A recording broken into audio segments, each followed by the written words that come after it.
Although we're gonna have to get you a wardrobe consultant. Your shirt kept popping out of your what you call it.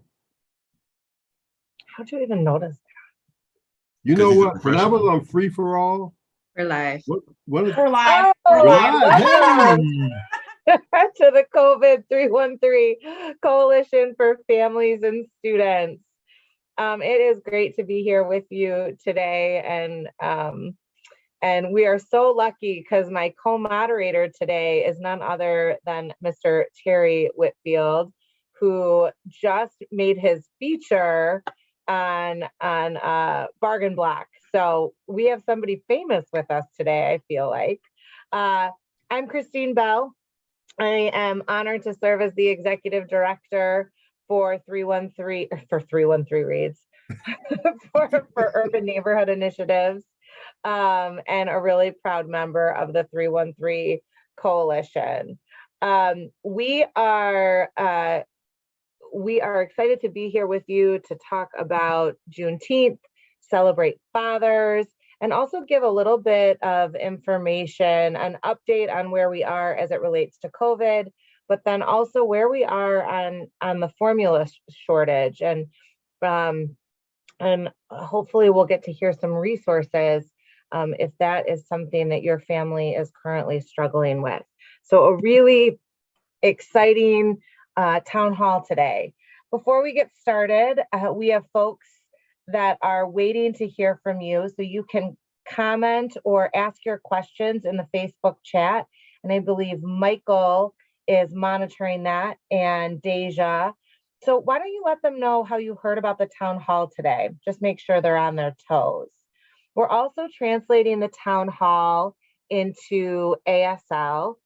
Today, we will not be translating live in Spanish, but we will translate the town hall and repost it in Spanish. We have one of our staff is out sick, so please send her some healing energy. She really needs it. She's been sick for the last week. So, but we will get you the Spanish version. It's gonna be a bit delayed. So without further ado, could the ASL interpreter please share the instructions for how you view ASL? So Becca, I will, so if you're joining us today on the webinar, Becca, and I think, who else is with you, Becca? Katsian. Okay, Katsian. Recording in progress. Katsian will be our interpreters today. We will be interpreting on screen throughout the webinar. We will also be recording the video with closed captioning for later viewing. So we want to thank our experts for being here today. Please remember to speak slowly for our translators. They want to make sure they're translating the important information you're sharing correctly. Also, please turn off your camera when you're not speaking to ensure our ASL interpreter can be seen, and mute yourself when you're not speaking. Molly is our timekeeper today, and she will remind you in the chat when your how much time is remaining. And if you go over time, myself or Terry will come onto screen and gently remind you to wrap up. So please keep your eye on your chat. So let's get into it. We are so excited to have Nurse Hackney with us again today from the Detroit Health Department. So I'd like her to join us. And what do we need to know? It feels like we're in a wave, if I'm quite honest with you. So what do we need to know? We're up and down, up and down. Where are we? Good question. It's always a pleasure, first of all, to be present with so many superstars. Thank you. You guys are awesome. So let me see if I can share my screen here, and we'll go with some data. Always starting with data. Always. Oh, let's go to the right screen. And so as we look at The week ending June 12th, we're looking at positivity rates that are reported. This is important to remember. These numbers are reported as of Detroit, as of 6/13. There, since the beginning of the pandemic, has been over 135,000 confirmed cases of COVID. That's a lot of people. Again, that's only numbers that are reported. We've seen over 3,400 confirmed deaths because of COVID. And if we look at the right side of the screen, just as of the ending of June 12th, St. Clair Shores at 20.2, Macomb County 14.9, Oakland 14.8. And as you know, last week, as we talked about COVID, these numbers have come down slightly. Detroit is at 3.1. I will keep reiterating, this is not including individuals that may not be testing, that are testing at home and just are not reporting and sharing that they're positive. So that's very important to remember. When we look at the vaccinations rates of the city of Detroit, the being vaccinated with at least one primary dose of vaccine is only 50.2. If we look at the other numbers, and we've seen it, this has been steady. Macomb County 65.7, Oakland 78%, Outer Wayne 74, Washtenaw 81. The whole state right now we're looking at 66.3. We like to look at and have a visual of, you know, who's getting vaccinated. So it's important that we keep looking at these numbers and asking ourselves, you know, if the children are not getting vaccinated, what can we do? How can we educate the parents to feel comfortable enough to get their children vaccinated? Please call the nurses line if you have any questions. The number for that is 313-876-4444. Talk to a nurse if you're not sure. There's still a lot of hesitancy, and that's okay, but let's get the right information. Detroit Health Department is still recommending mask indoor public settings right now because the numbers are up and down. It's like a roller coaster. And we're seeing 3.1 reported again, but the numbers again are still a roller coaster and it's still out here. Omicron is still very transmittable and you can catch it easily and fast, and it runs through the family really, really fast to individuals. So get tested if you're not sure. You might have a simple headache, a nasal run, something that may not be usual for you, or it could be. You may think it's just an allergy, or you never know. Why not get tested? Get vaccinated, get boosted if you can. We'll talk about, you know, a boosted tool that will help individuals to know if they are recommended to receive a booster. If you test positive for COVID-19, talk to your primary care physician. If you are immunocompromised, there is treatment. And you want to make sure you contact your primary care physician because the treatments are very good within the first 5 days of being tested positive.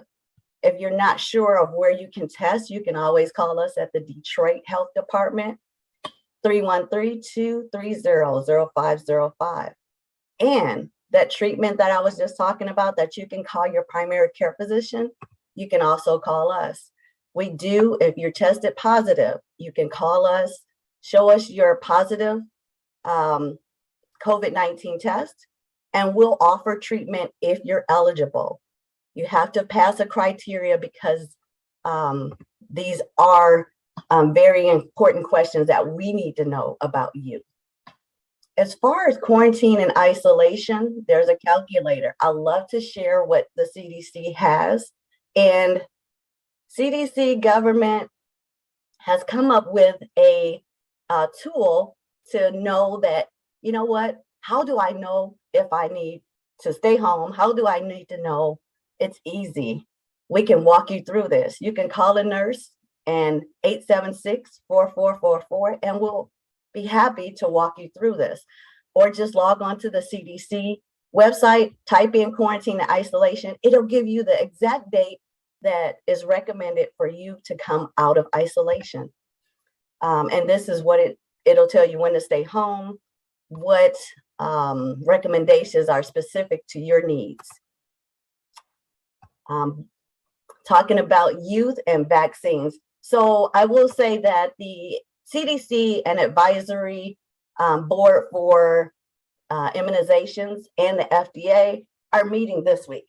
So what we know of as of right now, I will tell you that the White House has prepared us, Michigan, and all over the United States to get ready to roll out the vaccines for youth. So what does that look like? The youth, as far as Pfizer, they're looking at okaying the recommendation for emergency usage for Pfizer for 6 months to 5 years old. And then Moderna from 6 months to 6 years old or 5 years old, and also the Moderna for 6 to 17 years old. So they've met Monday, Tuesday, Wednesday. The last couple of meetings they're going to have to wrap it up is going to be Friday and Saturday.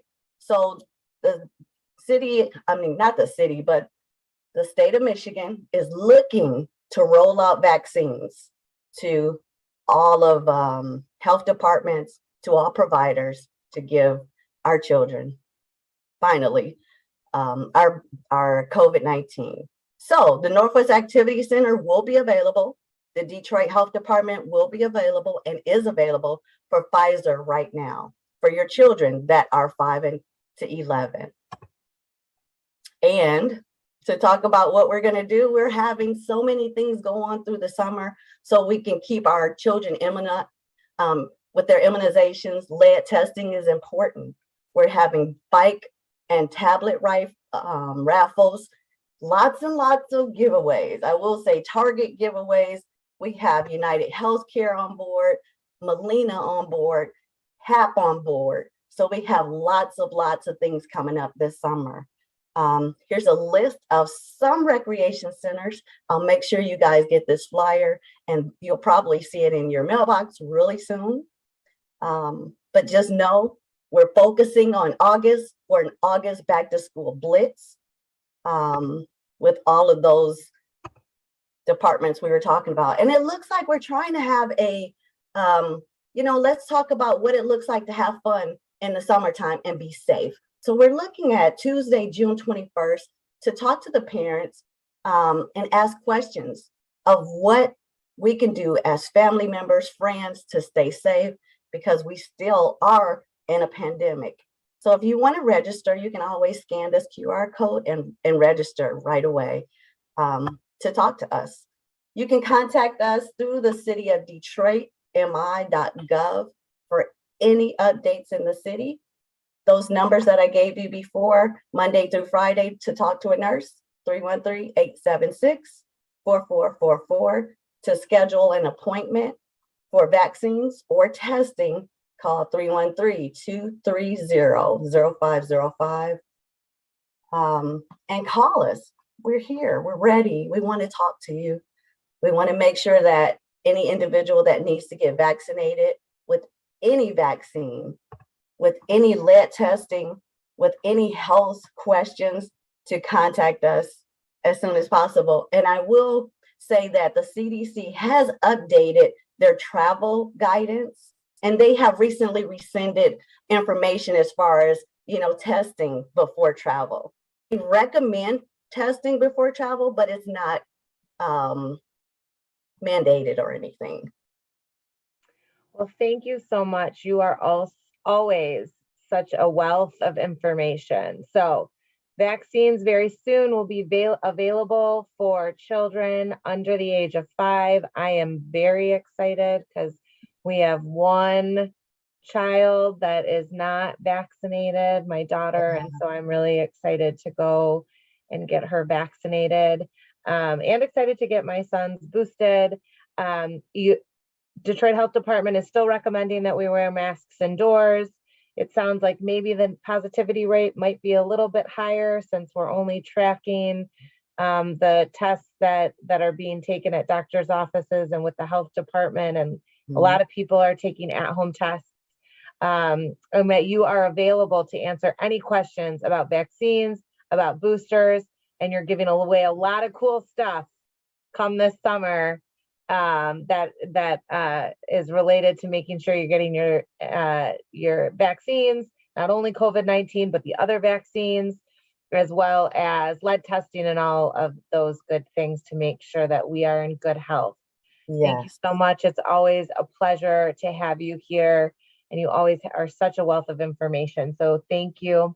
I am going to pass the mic to Mr. Whitfield. I caught it. I didn't fumble.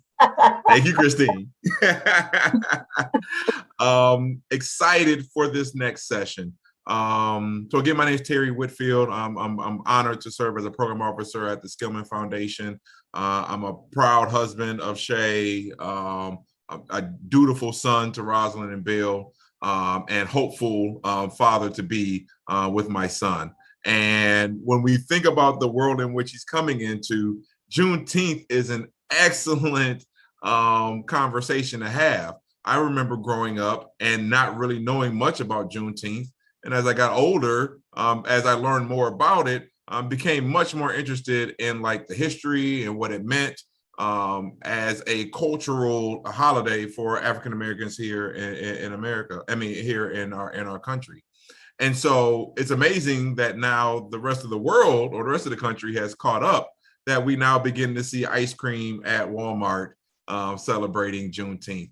And so to make sure that we are staying true to the historical facts and importance around Juneteenth, we're excited to bring in Sharia Ayers, the founder of the Juneteenth Jubilee for Detroit, and Juneteenth Jubilee Detroit, as well as Yolanda Jack. She's the manager of community engagement at the Charge 8 Wright Museum. So we're going to provide some time for both of them to speak through what they are doing, what's happening, so the history around Juneteenth, to help educate us all around this most important time and in our country's history. So Sharia, I will hand it off to you. Okay, thank you for having me. So we'll get into a little bit of the history. Can you all see my screen? Yes, ma'am. If all you right. want to make it, yep, there you go. Yep, we're good. All right. So again, my name is Sharia Ayers, and I am the founder of Juneteenth Jubilee Detroit. And just a little bit of history. Juneteenth is, of course, short for June 19th. And it is one of the oldest holidays commemorating the end of enslavement. So the reason we celebrate is because the Emancipation Proclamation was signed January 1st, 1863, and the enslaved in Galveston, Texas did not receive word of freedom until 2.5 years later. And just last year, it was made a federal holiday. So again, people have been celebrating for 157 years now, but again, it's worth highlighting the history and how it came to be. All right, so it's important to note also that right after the formerly enslaved received word of their freedom, they put their money together to purchase Emancipation Park to celebrate Juneteenth. And for years, due to Jim Crow, that was the only public park and swimming pool open to African Americans in Texas, well, in Houston, Texas. All right, so Juneteenth Jubilee came about in 2019, and we are a group of people and organizations that have come together to promote the awareness and celebration of Juneteenth Freedom Day. And we have gone from working, just working off of an idea, really. I was ranting about St. Patrick's Day and African Americans celebrating a holiday that they probably didn't even know the history about, to working with some amazing people and organizations to put together Juneteenth Freedom Weekend. So again, we started back in 2019. This will be our 4th celebration this year. And so we have a whole weekend lined up starting tomorrow So we have the Rhythm and Art Block Party, which will showcase and highlight visual and musical artists. And that's going to take place at Eastern Market Brewing Company because they are one of our partners, as well as Brews Brothers. Saturday will be a celebration of economic freedom and collective economics. And we're going to have the Juneteenth Jubilee Stroll on the Livernois Avenue of Fashion. So over 50 businesses will be offering discounts, giveaways, or some form of entertainment. We're also going to have a plethora of things to add value to the experience on Livernois, including a main stage with entertainment, an artist hub, a live podcast that'll be going on, street trivia, a health and wellness fair, as well as a Kidsville. So it'll be something for everybody on the avenue.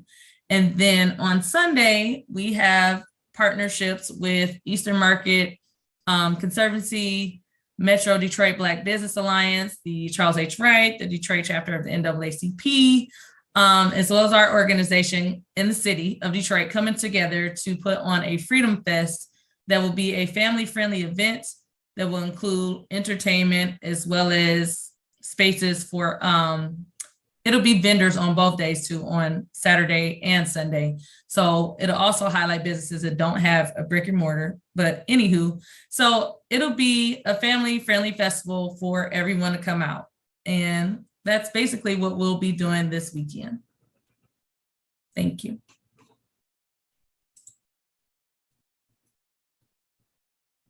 I'm slow.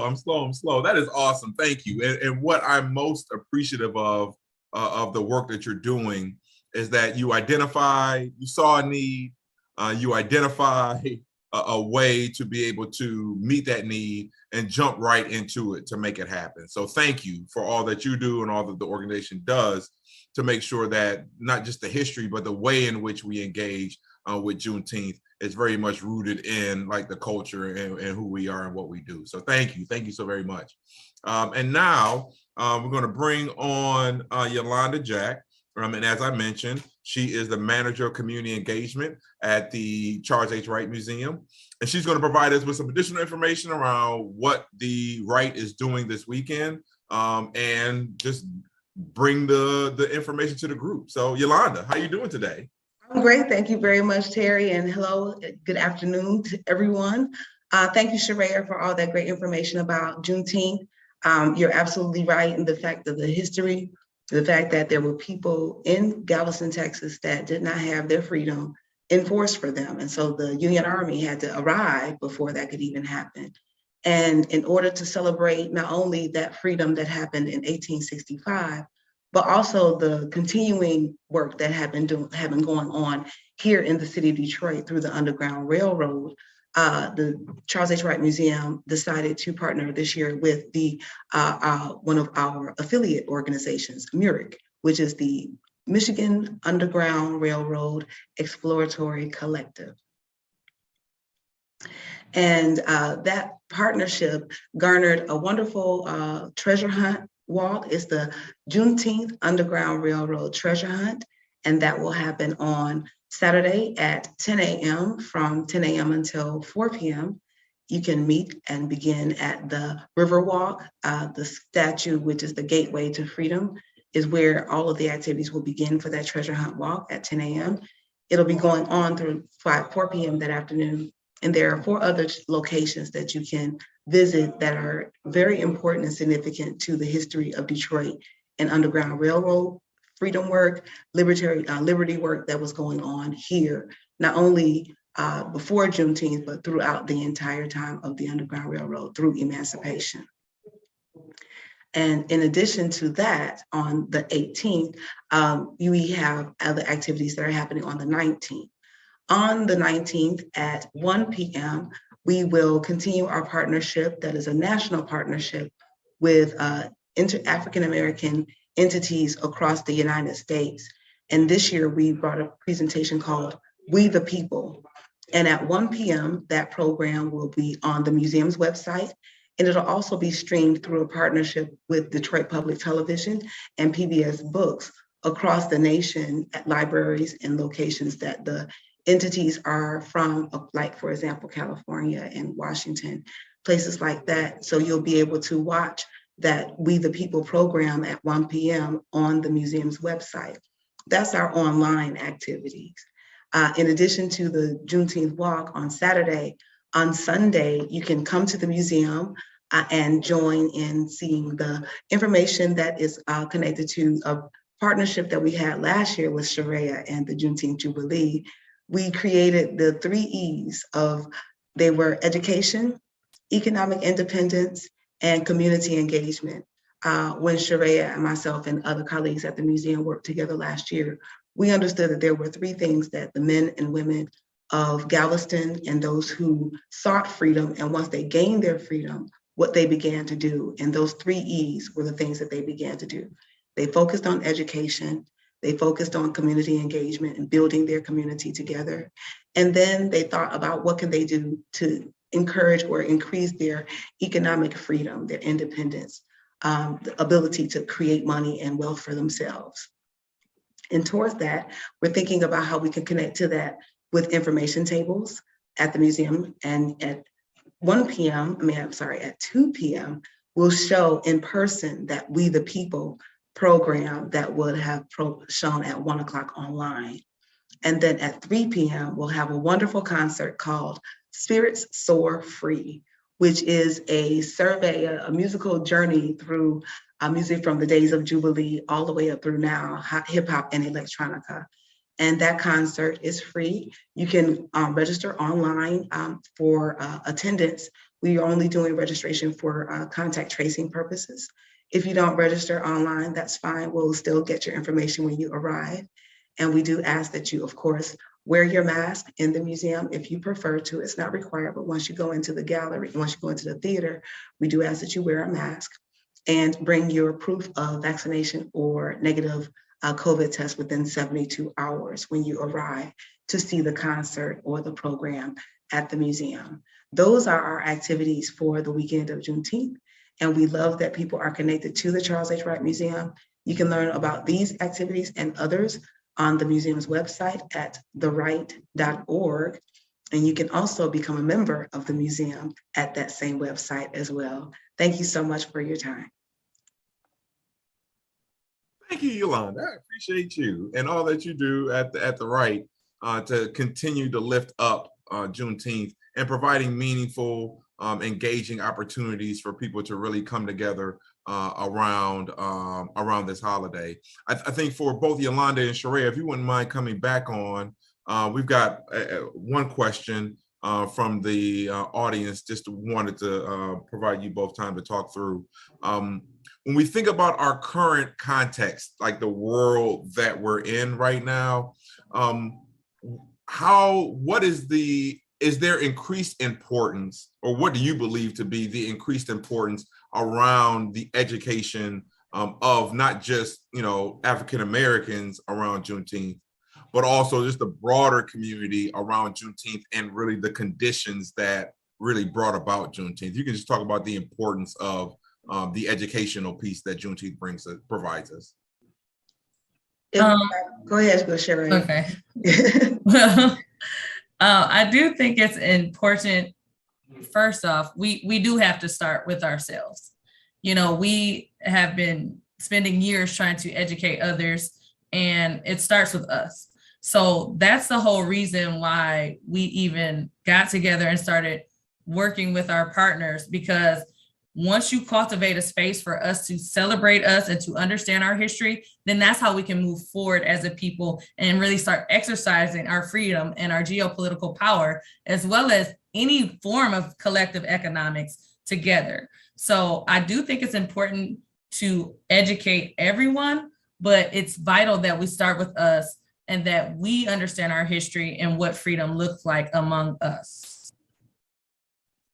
I think that's absolutely correct, Sharia. And as you mentioned, the fact that we start at home or within ourselves, I think that's a very valid aspect of understanding your own history. I think the reason why Dr. Wright founded the Charles Wright Museum back in 1965 was a way to make certain that our stories are held in a place that's going to be important to our community. And the idea is that we now have taken that idea of our stories are here so that we have an opportunity to share that story, but we can find that opportunity to open minds and change lives of others as well. The reality is that we don't live in a vacuum. We have to know our history, as Sharia says, and it's absolutely vital that we know our own history and celebrate it and work with it and know it so that we can appreciate what we want from it, what we want to maintain from it, the values, the important truths that have gotten us through. But then how do we then turn from the history and look to the future? What creation, as she spoke about geopolitical power, how do we take what we know that has happened thus far and create the future that we'd like to see for not only ourselves, but for the entirety of humanity? We live on this planet together. Dr. King said, this is one world house. And I do believe in the possibility of the beloved community, but we don't get there if we don't understand equality and liberation and how those things need to work together. And that Juneteenth, the celebration of Juneteenth and holidays like it, help us to understand that the freedom that was extended for some people when the nation was established did not get extended to everybody. All of its citizens did not have freedom. And as a result, we had to find a way to extend that freedom. And that, unfortunately, the work that was done in the 1800s was reversed in the 1900s. And here we are in the 2000s, and we have to find a way to really move forward in the truth of what the United States stood for back at when we established the 13 colonies, when we established the nation. We celebrate July 4th, 1776. What were we celebrating then? Independence for everybody, right? So now that we have that, we've got to find a way to really engage that, not only for some of our populace, but for the entirety of it. And that's why Juneteenth and the celebration of it and the veneration of the values of freedom need to be brought to the fore, rather than just the celebration. That work that needs to be continued needs to be highlighted as well in the celebration of Juneteenth. So there's a couple of pieces. One, in terms of what you called out earlier as it relates to those that were within the Galveston area, and I believe around the Galveston area, around education, engagement, and economic freedom. Just wanted to lift that up like as a core piece, but also what you mentioned in terms of the possibility of the beloved community and what that means. Many times we get caught up in the problems of our that face our community and never provide ourselves the space, time, or even ability to think about what is possible. And just that idea around a beloved community gave me chills. Thank you.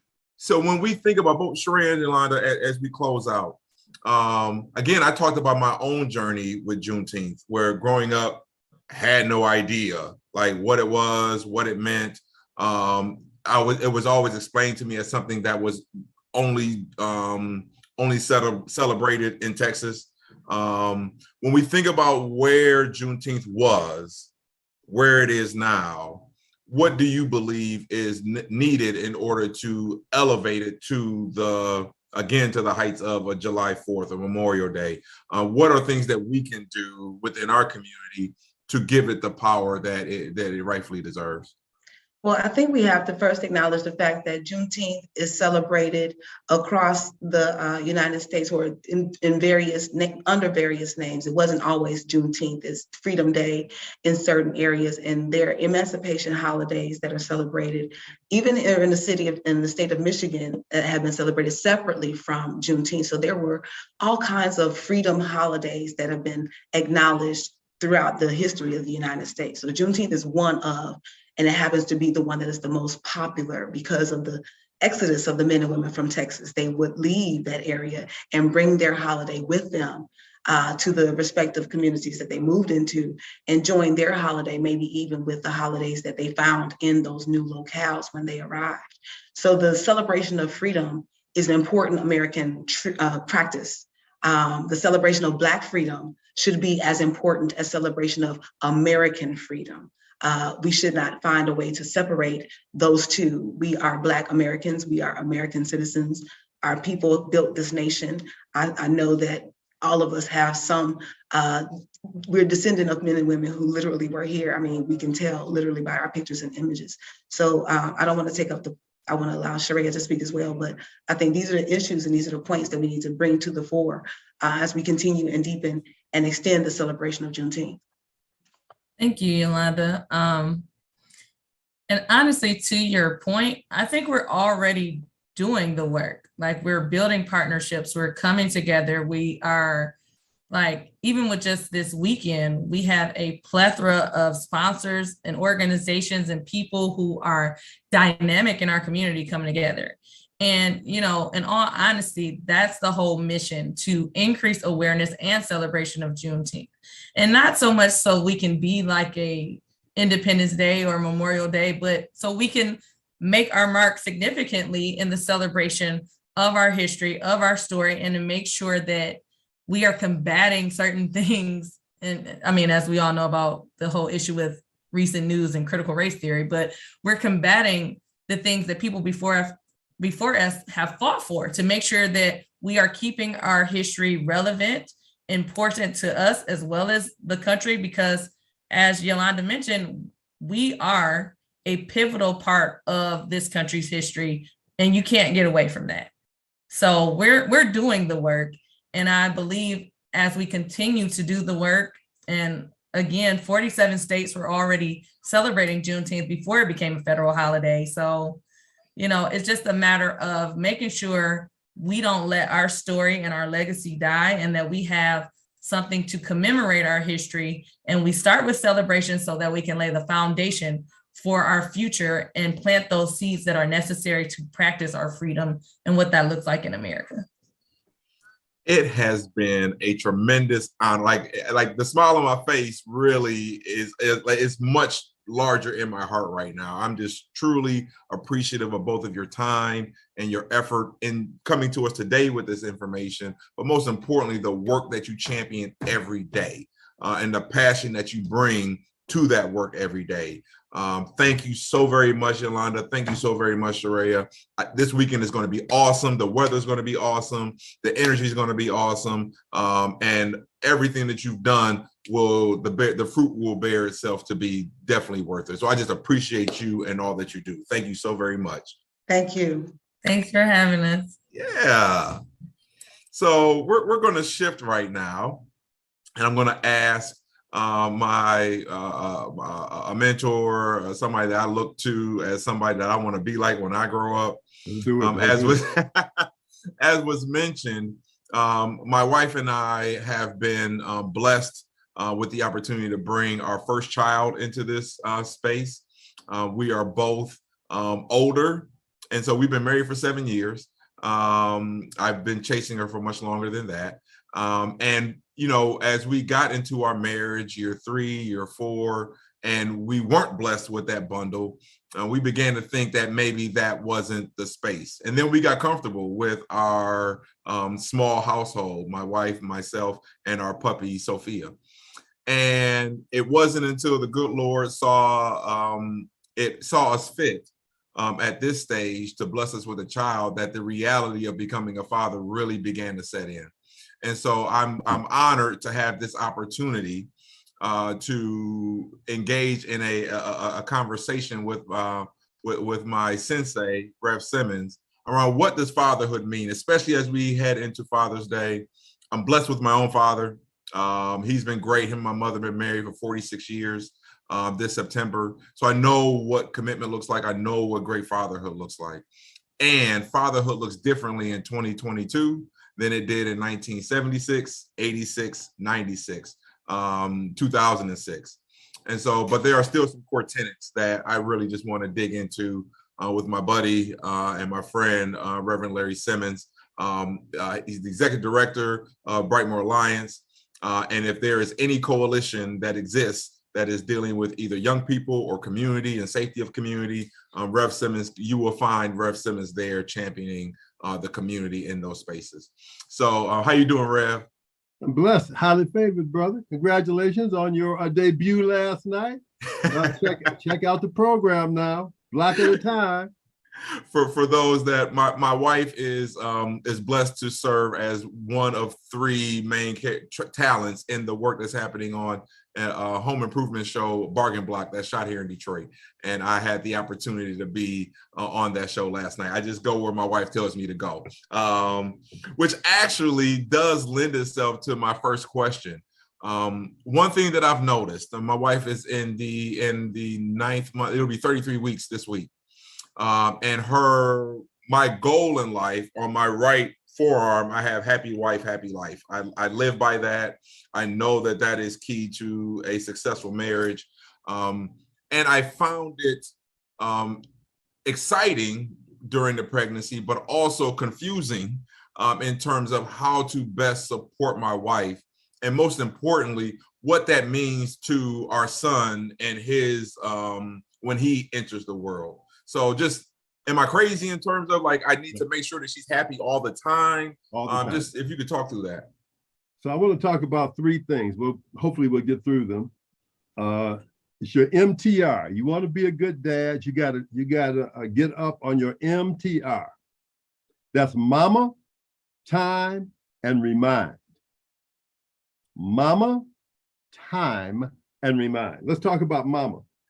When a father's first responsibility when a woman is carrying a child is to keep her as happy as pickles and peanut butter and ice cream and foot rubs and back massages and smiling at emotional outbursts and being present.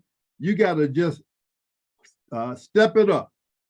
You got, as you pointed out, Terry, it's not just being a father, it's being a good husband, but that ain't today's topic. I do want to mention that I dressed up for today's program. I got my top hat on and I got my dad shirt, the coolest dad ever. Now, whether or not that's true, that's a whole nother question. But the point that I want to make is do that. And I don't care. I hear about all the excuses. I hear about all the guys who complain.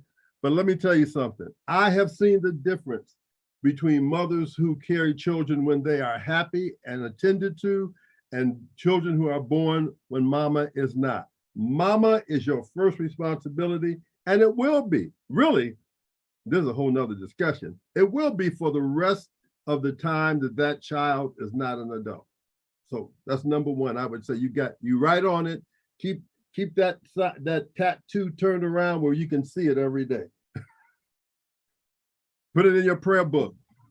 So I neglected to, so part of this, Rev, in terms of not just you as a community champion, but you are the father of 5 boys.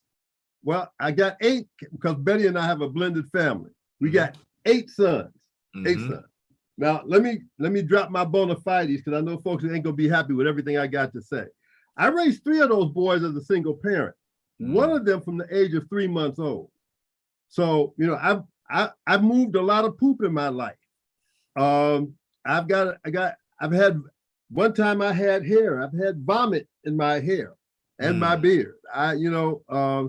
I've got the odors, the smell, the long nights, the emergency runs to the Children's Hospital. I got all that under my belt. So I'm not just talking theory, I'm talking practice. And so that's what, when we first found out that we were gonna have a child, you have the eventual gender reveal. And so I had been dreaming about my son for a very long time. But then realized that there might be a chance that we would have a girl.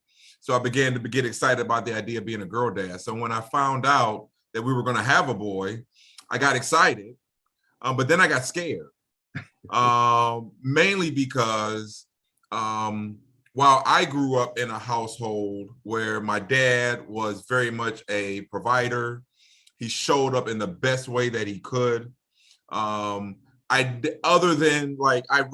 found it difficult to find examples of Black men that supported other people my age in ways that could be helpful, in ways that really allowed for us to experience not just what it meant to be a provider, but what it meant to be emotionally available, what it meant to be a caring adult and a loving husband.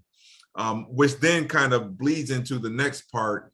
Like, I know he's a baby, but I want to also prepare him for a world that doesn't exist as a Black man in America. So do I treat him as a child, or do I treat him like he's a 55-year-old man and we're having honest conversations as soon as he comes out the womb? Let me tell you what I would say. I think you have to decide early that this is a person, albeit small, albeit dependent, albeit in development. This is a person. They're just passing through childhood. They're going to pass through adolescence. They're going to pass through early adulthood. They're going to pass through middle life. They're going to pass through early senior life. They're going to pass through late life. And at each stage of their development, there are different demands on you as a parent. Your parenting, think of yourself, man, as you are coaching your team member through the game. It's a game you played because you're a Black man in America. You played this game. You are now coaching this person on how to play that game. What are the demands? You know, you were a Division I football player. You understand about getting your feet work right. What it means to be in the proper position, timing. All of that applies to coaching up a person through childhood. As they come to awareness of their sexuality, as they have questions about the world. So first you take care of mama, then you spend the time coaching them, and don't lie. Now, this is just me. I know some of my friends never took their children to funerals. I took my child everywhere I went. My boys will tell you, people who know me will tell you this. If you saw me, you saw my boys. We went everywhere. When I was passing out flyers for political candidates, they were with me. When I went to a funeral, they were with me. When I went to some parties, they were with me. Because in coaching, the time, all the time is, what do they call it? Critical time, not critical time. What's the phrase I'm looking for? People think that there's two different kinds of time. I don't waste time with my child, but I have this special time with my kid. Listen, all of it's special. My children remind me of things today that I have long since forgot, that mean everything to them because we spent time. Mama, time, and then remind. Rev, this is just, so I'm kind of mad at myself, and really I'm mad at Molly because she only gave us 10 minutes for this conversation. So please know that I'll be following up with you as part of my village, as part of his village, our village. Your sage wisdom and advice, and what I gathered from today was, again, make every moment matter. And it doesn't matter in my mind how small the moment might be. It is very large in the perspective of that of my son. And most importantly, the space that my wife holds as the queen of our household is something that, how do I tend to her needs as best as I can? Both, obviously, now that's when she's pregnant, because that has impact on his emotional, well, how he's feeling the world, but especially once he's born, because she is not just a mother. She is a woman. She is a business owner. So how do I tend to her and support her? You're coaching him in doing that on how to be a partner for her. Mm-hmm. He's watching you. Children are sponges. I know we're out of time. The children are sponges and they watch every single thing you do. So as you love her, as you tend to her, you're teaching him how to tend to the woman who's ultimately going to be in his life and other women. And remind him always that he's a Black man, and cover pictures everywhere of Black men in power. By the way, did you know the Ambassador Bridge was designed by a Black man? I'm done. I didn't. Rev, I thank you so very much. And so we have a special moment right now. The COVID313 Coalition called for recommendations or nominations for Father's Day awards. And so right now we will honor a set of fathers who were nominated for recognition. And so we thank them for what they do, for who they are, and for how they show up for young people, for their children, and for other young children across the community. Of course, we've got our own Reverend Larry with activism and guidance to young leaders. And I, for one, ditto all of those remarks. Thank you, Rev. Appreciate you. Y'all got me. We've got William Weir with 482 Forward. He's an amazing father figure in the 482 Forward network. William shows up for all of us and his own family daily. And he is one of the best advocates in the city for education justice. Thank you, William. We appreciate you and all you do as a dad. We've got Matt Kneeling, Matt with Michigan Students Dream, Urban Neighborhood Initiatives, and 482 Forward. And he has time to be a dad. Matt is an amazing member of the Michigan Students Dream and 482 Forward. He is a recent dad of 2 and a middle school educator in the city. Matt is a great example of a father who is raising a family centered on justice. Matt, we give you props and thank you for all that you do. Next we've got Lenny Atkins. Lenny from Urban Neighborhood Initiatives. I love Lenny. Lenny is a beloved father figure at UNI. He is always willing to teach us a thing or two, more like 100 things if you give him the time. He always greets us with a smile and knows how to make us laugh. I've had the pleasure of knowing Lenny for over 10 years now, and he is the sugar honey iced tea. I appreciate him, and we thank you, Lenny. Next, we've got Firefighter of the Year, Dejuan Johnson. Mr. Bell, as some of us call him. Dejuan is an awesome father. He makes sure that his children are healthy and happy. When he is not supporting his family, he is helping other families as a Detroit firefighter. Dejuan is awesome with a capital sauce, and we give thanks for him to the support he gives his 3 kids and his beautiful wife, Christine. Thank you, Dejuan. Happy Father's Day. Next, we've got Rose Cuevas. He is a hardworking father, business owner, and community champion. Mr. Cuevas has helped Congress and communities the last 2 years as the development of COC Youth Driven House became impacted by the pandemic. Youth need 3 to 5 positive adults in their life, and Rose is definitely one as a father figure and father to many. We thank him for all he does. Happy Father's Day. Next, we've got Armando Pena with Congress of Communities. He is Congress of Communities' silent champion. He is a quiet, happy man and is always available with a smile to help neighbors, staff, contractors, or residents. He is an example father to our community. Thank you, Armando, for all that you do and for all that you mean to the young people and families across the Congress of Communities neighborhood. Thank you so very much. Happy Papa Day. Next, we've got Roosevelt Strother with Detroit Parent Network.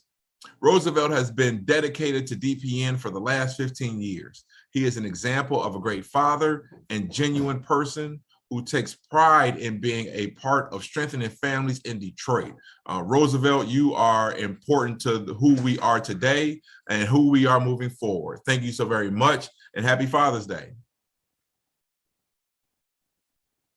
And then we've got Brian Den with Detroit Public Television. As the Director of Engineering and Facilities, Brian is a part of DPTV's great behind-the-scenes team that makes COVID313 Town Halls possible. And his son, Jax, is as cute as they come. I guess he gets it from his dad. Brian, happy Father's Day. Thank you for all you do.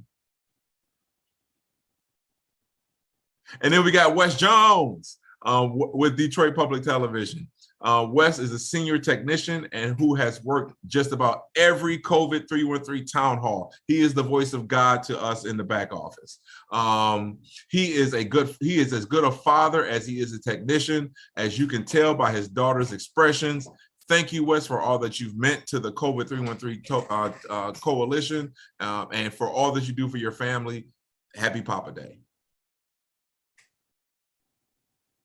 And I think this might be lastly, give a big shout out to Marty Fishoff with Detroit Public Television. He is such a caring father, always talking to his daughters and their accomplishments, and he takes time to offer them his support when needed. Not only is Marty supportive of his daughters, but he's also a huge support within the COVID313 coalition. Fun fact, Marty looks the same today as he did in this picture. I think this picture was from like 30 years ago. He's a vampire, but he's an excellent friend of us and the work that we do. Happy Papa Day, Marty. Oh, come on now. And then we got, Payback is a this draw. guy. Terry is a highly motivated and dedicated supporting key partner in the COVID313 coalition. He takes pride in setting a strong and positive example for those who are around him. He is now embracing a new journey and will soon be instilling his great values into his newborn son. Congratulations, Terry, and of course to your wonderful wife, Shay. Thank you, Rev, and thanks, team. All right, appreciate this. This has been awesome. Happy Father's Day. The heart of a father is the masterpiece of nature. We thank all for being hardworking and fantastic fathers. So if you know a dad, give him a high five. If you are a dad, pat yourself on the back. Rev, thank you for the time. I'm now going to kick it over to Christine and our buddy in Kenge to talk about the formula shortage we're currently going through. Oh, that was amazing, both of you. I am so sorry. We're having a small, something has happened. You know what, And Christine? KK, I can jump back in yeah, if you need can the time. jump in? Yeah. Gotcha. Oh, In something- Kenge. Skin knee. It's a skin knee, y'all. It's as important as the. Go ahead. Yes. Yes. We are so excited to have our buddy and friend in Kenge Burkhead, grassroots director of Mothering Justice, to provide some intel for us on what we know is happening nationally around the formula shortage. So in Kenge, what's going on, man? Hey, y'all. Hey, I was just, you and the Reverend had me like, oh, I should call my daddy. But I saw online he went fishing yesterday, and I don't feel like cleaning no fish, so I'm not gonna call him. But I'm gonna see him Sunday. So, everyone has heard something about the formula shortage that's going on. There's been a lot of debate online, and folks are trying to respond in a national way. And then what I think is a more kind of on the ground approach is the community centers that are responding. So nationally, the White House correspondents that are going out about the shortage, they are actually flying in formula from overseas, from different countries. I won't list the countries right now, but if you can keep up on whitehouse.gov, and they are shipping those formulas over to restock the stores. However, that's a whole process that is going to take a few weeks to be all the way set and for us to be able to start purchasing these formulas. In the meantime, we wanted to make sure we were providing some immediate resources for folks who need access to formula. And I sent all of these to Molly, so I think she'll be able to redistribute this list or post it so that folks are able to get to it. And if not, it is on Mothering Justice's website, motheringjustice.org. But in Detroit, we have Sister Friends. Sister Friends is a resource, a coalition.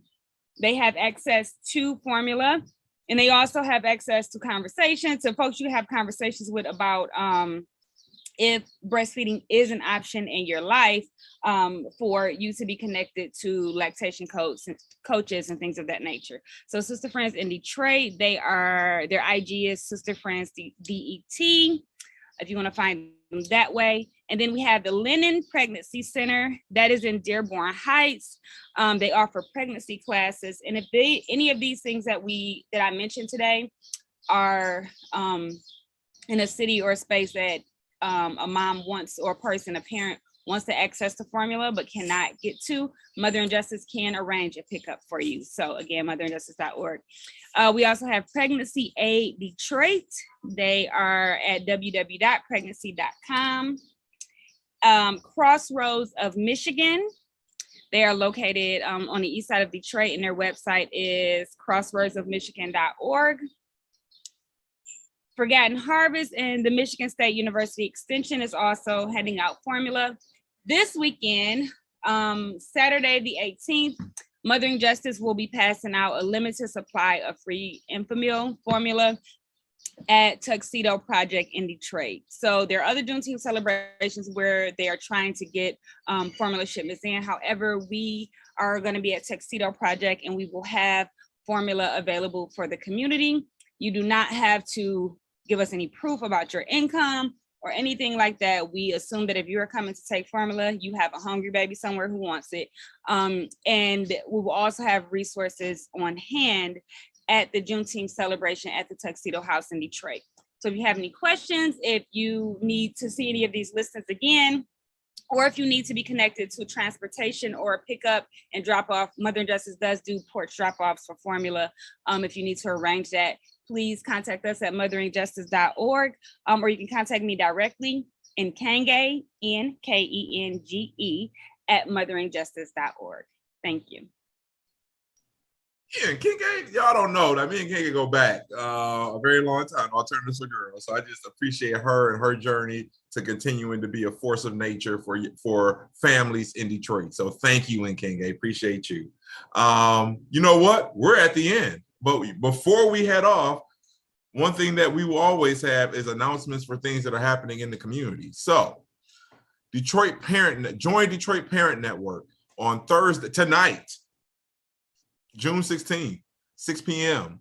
for a Unique Abilities workshop focused on support that is available to babies and young children with developmental delays and disabilities and their families. The registration link is on the screen, or you feel free to give Detroit Parent Network a call. But again, tonight, 6 p.m., Unique Abilities Workshop. Be there, and it'll be a great time. Next, we've got two events from our partners and friends at Detroit Public Television. On Sunday, this Sunday, June 19th at 1 p.m., Detroit Public Television and other national partners are pleased to present a special commemoration virtual event, Juneteenth, We the People, produced by the BLK Freedom Collective. You can check them out at blkfreedom.org. They're a collaboration of 11 African-American historical and cultural institutions across the country. It celebrates the emancipation of the enslaved people of Texas in 1865 and the liberty and victory of African-American communities nationwide ever since. The collaborative program explores the meaning and relevance of freedom, justice, and democracy. The theme for this year's film is We the People, taken from the opening words of the preamble to the United States Constitution. You can watch the live stream event this Sunday, June 19th at 1 p.m. on Detroit Public Television's Facebook page or at dptv.org. Next, we've got, again from our friends at DPTV, Who Killed Vincent Chin, a film. It has been 40 years since the murder of Vincent Chin, a Chinese American killed by two auto workers in 1982. As the success of Japanese imports hurt Detroit car companies and fears of anti-Asian violence arose in the Motor City. Co-produced by Detroit Public Television, the documentary film Who Killed Vincent Chin, released in 1987, recounts the murder of Vincent Chin and was nominated for the Academy Award for Best Documentary Feature. In commemoration of the 40th anniversary of Vincent Chin's murder, Detroit Public Television, along with PBS stations around the U.S., is rebroadcasting the film on June 20th at 10 p.m. Additionally, many related events are taking place in Detroit and online. For more information, please visit onedetroitpbs.org/Vincent-Chin-40th-anniversary. Again, onedetroitpbs.org/Vincent-Chin-40th anniversary. And lastly, we have 482 Forward and the Michigan Education Justice Coalition. Did you know that for every 671 students, there's only one counselor? Can you imagine there being only one pump for 671 people waiting to get gas, or one teller for 671 people that are looking to cash their check? That's ridiculous. But that's what happens is exists for young people as it relates to their mental health in schools. So 482 Forward is demanding $300 million to help support the addition of counselors in our schools. Youth from 482 Forward are advocating for $300 million for school counselors and mental health supports in this year's budget. Please sign the petition that's on the website to help the campaign move forward. You can go to actionnetwork.org/petitions/300 million now for counselors, school mental health workers. Again, actionnetwork.org/petitions/300 million now for counselors, school mental health workers. That's all for the announcements. I'm going to see if my partner in all things good in the world, Christine, is able to come back on. I am. That was such a beautiful, thank you. And that was such a beautiful segment about Father's Day. I am so excited for you, Terry. Every time I think about it, I just get really emotional. You're going to be a wonderful dad. I am. I received that, and I thank you. And my fatherhood or ability to be a great father is really a reflection of everybody that's played a part in my life. And Christine, you are a part of that. So I thank you for helping me be a great dad. And with that, we say thank you. Have a great weekend. Actually, before we do that, people, you know the drill. Come on the screen. Come on the screen. And Larry, you are also such. It was just really wonderful to hear you talk. I really was like getting very emotional with my camera off. So again, thanks everybody. Appreciate you. Thank you. And we look forward to seeing you in 2 weeks on June 30th with another Town Hall. Have a good one, everybody.